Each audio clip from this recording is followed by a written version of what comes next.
বন্ধুরা, চিরসখা ধারাবাহিকের new promo সামনে এলো। নতুন এই প্রোমোতে দেখানো হয়েছে চিরসখা ধারাবাহিকে আসছে 1 ঘন্টার মহাপর্ব। আসন্ন এই 1 ঘন্টার মহাপর্ব আসলে আবেগ, ভুল বোঝাবুঝি আর বড় সত্যফাঁসের এক ভয়ঙ্কর মোড়। দেখানো হয়েছে বিয়ের পরিবেশ। বরবেশে হাজির হয়েছে বাবিল, তবে তার মুখ ভার।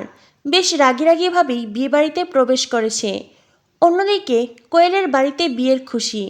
কমলিনীর অনুপস্থিতিতে কোয়েলের মা জানতে চায় কমলিনীদি আসেননি। তখনই কুর্চি জানায় বৌদিভাই আসেননি। বিয়েটা যদি বৌদিভাইয়ের পছন্দের মেয়ের সাথে হতো বৌদিভাই নিশ্চয়ই আসতো। অন্যদিকে দেখানো হয় কমলিনী বাড়িতে। কমলিনী ভীষণ আপসেট। আজ মিটিলের সাথে বাবিলের বিয়ে হওয়ার কথা ছিল, কিন্তু বিয়ে হচ্ছে কোয়েলের সাথে। কমলিনী মনে মনে ভাবে, আমার ছেলে শেষ অবধি কিনা মিটিলকে ঠকালো। একজন মা হয়ে নিজের ছেলের বিয়েতে না যাওয়া, এটা কমলিনীর প্রতিবাদের ভাষা। তার মনে গভীর ক্ষত, কারণ সে বিশ্বাস করে বাবিল মিটিলকে ঠকিয়েছে। মিটিলকে সে শুধু ভবিষ্যৎ পুত্রবধূ নয়, বরং নিজের মেয়ের মতো ভালোবেসেছিল।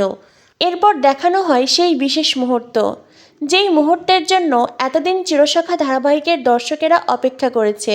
দেখানো হয় কোয়েল এতদিন মিথ্যার জালে জড়িয়েছিল, এইবার সত্যের মুখোমুখি হওয়ার সাহস পায় সে মিটিলকে সরাসরি জিজ্ঞেস করে, বাবিলের প্রতি তোমার কি একটু রাগ নেই?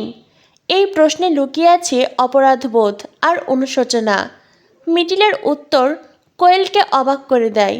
মিটিল বলে, যে আমাকে ঠকিয়েছে তার প্রতি আমার কোনো রাগ অভিমান নেই। এই কথাটা শুনেই বোঝা যায় মিটিল কতটা আত্মসংযমী আর নিঃস্বার্থ।